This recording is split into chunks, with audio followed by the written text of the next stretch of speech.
जय शिवराय. नमस्कार. मी शरद खोकराळे, हे आमचे जावई बापू दादा. 6 दिवस झाले या माणसाने अन्न सोडलेलं आहे. ह्या माणसाला म्हणजे माझ्या मुलीला 2 छोट्याल्या मुली आहेत. आई वडील कष्ट करतात, सासू सासरे कष्ट करतात. आज त्यांची परिस्थिती बघता असं बघितल्यावर आम्हाला खूप त्रास होतो. पहिलं सरकार म्हटलं 15 तारखेपर्यंत काहीतरी निर्णय घेणार. आता काय म्हटले 20 तारीख. जर आज 6 दिवसात हा माणूस असा झालाय तर 20 तारखेपर्यंत काही होईल राहील का? आणि यांना सांगायला गेलं तर जरांगे पाटील साहेब काय निर्णय घेतील त्यांनी सोडलं का मी सोडू. मग आम्ही काय करायचं? सासू सासऱ्यांनी काय करतात? लहान लहान 2 मुली आहे, त्या मुलीने काय करायचं? आई वडील, ज्या आईने बाळाला नांदलं ती बाई येऊन पुसते. जो सासरा गावात एक चांगला आहे तो रडतोय.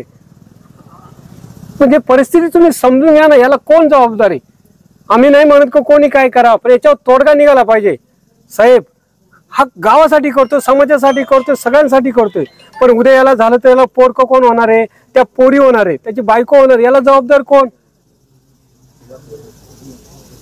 आम्ही थकलोय. अख्खं गाव आहे, समस्त रोज येते, गावकरी सांगतात ते. पण जर शिवाजी महाराज, छत्रपती शिवाजी महाराज आग्र्यात जिथे गुंतले होते त्यांना कैद केलं होतं. पण त्यांनी जेव्हा ते बाहेर निघाले पण बाळाला घेऊन निघाले. लढायचं पण आपली फॅमिली पण बघितली पाहिजे, त्यांना काही नुकसान नाही झालं पाहिजे. झोपत नाही कोण. रात्री 1:30 वाजता आलो होतो तेव्हा असे झोपले होते. पण हा माणूस इकडे तिकडे, पोटात 6 दिवस काही नाही.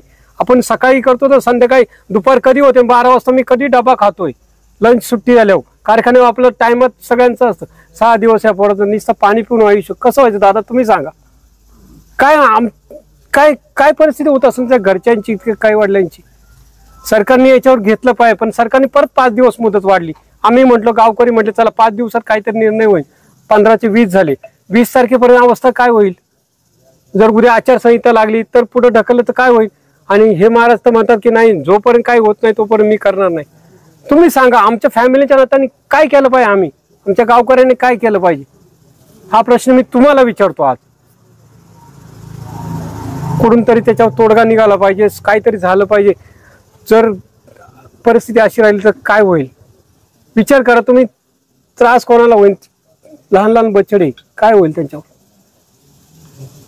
मी आज ठरवलं की याला उचलून डायरेक्ट दवाखान्यात न्यायचं. काय व्हायचं ते होईल. गावाने पण याची दखल घेतली पाहिजे, ही समस्या मांडली पाहिजे. गावाने मतदानावर बहिष्कार टाकला पाहिजे, जेणेकरून सरकार जागा होईल. काल मुंबईला गेलो तर सगळीकडे एकदम व्यवस्थित बॅनरबाजी सगळे आहे. सरकारला काय त्यांचं काम चालू आहे, शेवटी त्यांना त्यांच्याप्रमाणे करायला लागतात. मतदानाची घोषणा पण झाली की तारखेला मतदान होणार आहे. पण याचं काय? आम्ही विनंती करतो ग्रामस्थांतर्फे, तुम्ही काहीतरी निर्णय घ्यावा. शासनाला याच्यात लवकर निर्णय करून आणि आमच्या राजूला हे जे त्यांनी उपोषण चालवले थांबवायला तुम्ही सांगा. आश्वासन द्या किंवा काय करायचं ते करा. अतुलदादा बेनके आले, शरददादा आल्या, आयशादाई आले. सगळ्यांनी एकजुटी येऊन काहीतरी याच्यावर निर्णय घ्या.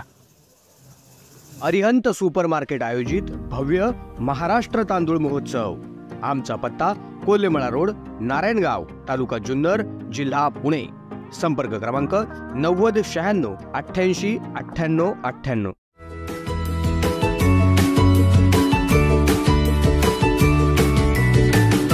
बातम्या शेतीच्या,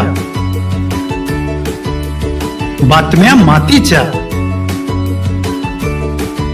बातम्या अन्यायाच्या, गुन्हेगारीच्या,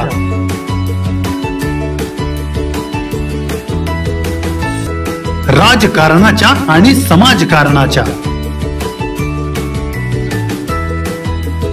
शोषणाविरुद्ध बुलंद आवाज, जनसामान्यांच्या हुंकाराची गाज, सत्कार्याला प्रोत्साहन,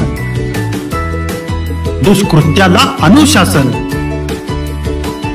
निर्भीड, निस्पृह, सडेतोड, बेधडक आणि रोखटोक म्हणजेच विघ्नहर टाइम्स. शोध बातमीचा, ध्यास सत्याचा. आपलं चॅनल, आपली बातमी. सबस्क्राईब तर कराच, पण बेल आयकॉनवर क्लिक करायलाही विसरू नका.